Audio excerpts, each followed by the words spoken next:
Gözümüz aydın. Artık bizim de sağcımız, solcumuz var. Bizim de Seferoğullarımız, Telloğullarımız var.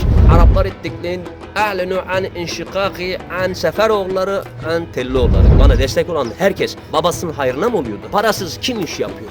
El eli yur, elde döner yüzüyor. Ne sağ olsun ne sol olsun ya. Ortak paydamız davamız olsun. Biz davamıza yine hizmet edelim. Bizim milletvekilimizin haberini yapmıyor. O milletvekilinin haberini yapıyor. O milletvekili dediğiniz başka bir milletin. Mesela o milletvekili İsrail'den mi? Ya da bu milletvekili. Gözümüz aydın. Artık bizim de sağcımız, solcumuz var. Bizim de Seferoğullarımız, Telloğullarımız var. Son zamanlarda yeni bir zihniyet töredi. İlla bir taraf olacaksın. Ya sağda olacaksın ya solda olacaksın. Sen ekmekçi olamazsın. Sen bir milletin adına bir şey yapamazsın. Sen bir milletin sesi olamazsın. Ya Seferoğullarından olacaksın ya Telloğullarından olacaksın. Bu ister sanatçı olsun, ister haberci olsun, ister gazeteci olsun, ister televizyoncu olsun. İllaki birine taraf olacaksın. Bunun ortası yoktur yani. Şimdi ne demek istediğimi daha şöyle bir açıklayayım. Suriye Savaşı başlayalı bizim ortak paydamız neydi? Davaydı. Yani Suriye'de Türkmen varlığını duyurmak, Suriye'deki Türkmenlerin sesini duyurmak, Suriye'de Türkmenlerin varlığını Türk dünyasına duyurmak. Ama şu son Suriye'deki milletvekili seçiminden sonra şöyle bir zihniyet töredi. Ya sağcı olacaksın ya solcu olacaksın. İkisinden de iş yapamazsın yani. Şimdi mesela örnek vereyim, 2 tane milletvekilimiz var. Biri Seferoğullarından, biri Telloğulları. Efendim ikisinden de iş yapamazsın ya da ikisinin de tanıtımını yapamazsın. İkisinden çalışamazsın. Birinden çalıştığınsa olmaz. O Seferoğulları.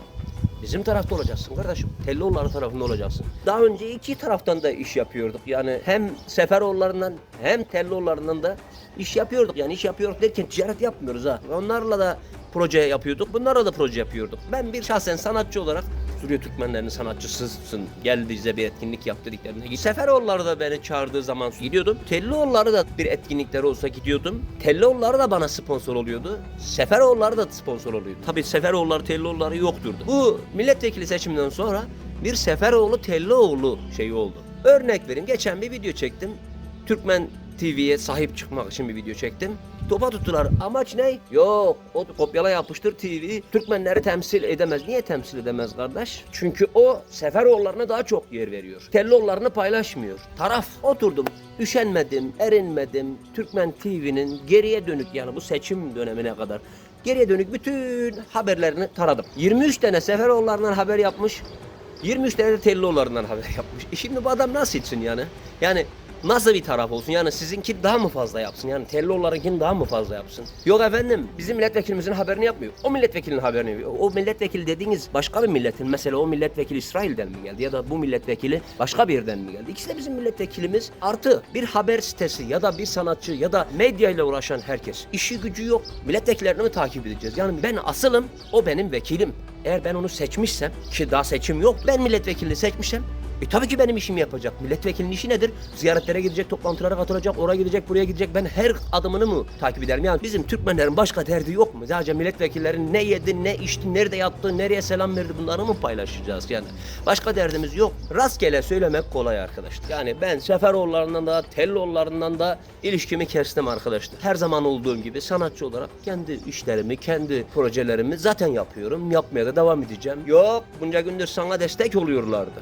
Ya destek oluyorlar da babası hayrına mı oluyordu? Bana destek olan herkes babasının hayrına mı oluyordu? Suriye Türkmenleri duyurulsun diye yapıyordu. Yani sponsor oluyordu. Al, bana kimse Allahçalık vermiyordu. Kimse bana bir maaş bağlamıyordu. Yani verdiği bana sponsor Suriye Türkmenleri duyurayım diye yapıyordu. Ya da kendinin reklamını yapayım diye veriyordu. Yani kimse babası hayrına kimseye para vermez. Kara kaşına kara gözüne heves değil Adilşan'ın kimse. Tabii ki sponsorlu iş yapıyoruz. Yani bunu Türkmen TV'de yapıyor. Ben de yapıyorum. Karalama kampanyası yapanlar da yapıyor. Yani söyleyin bana, yani parasız kim iş yap? Sana şu kadarı para verdiler. Bakın, para vermek ayrı bir şey. Al Adilşan şu parayı get de kendine bir şey al. Al şu parayı Adilşan get harca demek var. Bir de kardeşim Adilşan, ya gel bizim şu belediyemizin bir işini çek. Biz de sana ufak tefek bir sponsor olalım. Ya Adilşan gel şu bizim köyde bir çekim yap. Biz de sana sponsor olalım, bir kamera alalım. Bu iş böyle olur yani. El eli yur, elde döner yüzüyor. işe biraz espriyle başladım dostlar. Ne sağ olsun ne sol olsun ya. Ortak paydamız davamız olsun. Biz davamıza yine hizmet edelim. Hiç kimsenin yapmış olduğu bir çalışmayı hiçbir zaman küçümsemedim, küçümsemem de. Aramıza nifak sokmaya çalışıyorlar. Ya özellikle de beni geçmişteki yani komutanlarımızla, odalarımızla, ticaret odamızda, meclis başkanımızla, meclislerimizle kötü etmeye çalışıyorlar. Ben herkesten iyi kaldım. Halen de iyiyim. Yani benim hiç kimseye bir düşmanlığım olmadı. Hiç kimseyle dargın olmadım. Bir de bizim insanlarımız eleştiriyi şu şekilde algılıyor. Yani eleştirdin mi küseceksin, darılacaksın, düşman olacaksın. Ters düşebiliriz. Aynı siyasi görüşte olamayabiliriz. Aynı fikirde olamayabiliriz. Ne yapalım o zaman, birbirimizi kurşunlayalım mı? Yani adamlar mesela yerden yere vurdular beni. Bir tane çıkıp da karşılık vermedim. Niye vermeyeyim ki? Benim emmim oğlum. Sonuçta benim kanımı taşıyor. Şahıslar gelecek geçecek. Kurumlar gene gelip geçecek. Ama biz gene yüz yüze bakacağız. Gene birbirimize selam vereceğiz. Bak, hepsinin cenazesi oluyor, cenazesine gidiyoruz. Düğünler oluyor, düğünlerine katılıyoruz. Taziyesi oluyor, taziye mesajı gönderiyoruz ya da gidiyoruz.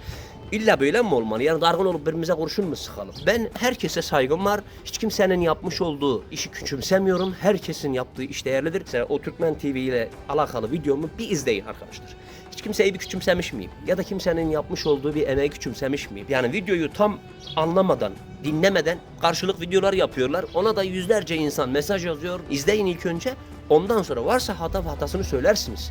Kaldı ki ya adam sizden para almıyor. Adam sizden bir şey yapmıyor. Adam kendi başında Suriye Türkmenlerinin sesini duyurmaya çalışıyor. Bu sanatçı da olsa, bu gazeteci de olsa, bu da şey olsa. İlla bu şekilde olacaksın. Dargın olacaksın. Adamlara selam veriyorum, selamımı almıyor. Adamlara mesaj atıyorum, mesajlarıma cevap vermiyorlar. Niye? Çünkü dargın oldular. Ben Araplar ettiklerin a'lenu an inşikaki an Seferoğulları an Telloğulları. Yani ben Seferoğullarıyla da Telloğullarıyla da iş yapıyorum dostlar. Ben kendi sanatımı kendi yolumda her zaman olduğu gibi yolumda ilerliyorum. Kalın sağlıcakla, Allah'a emanet olun.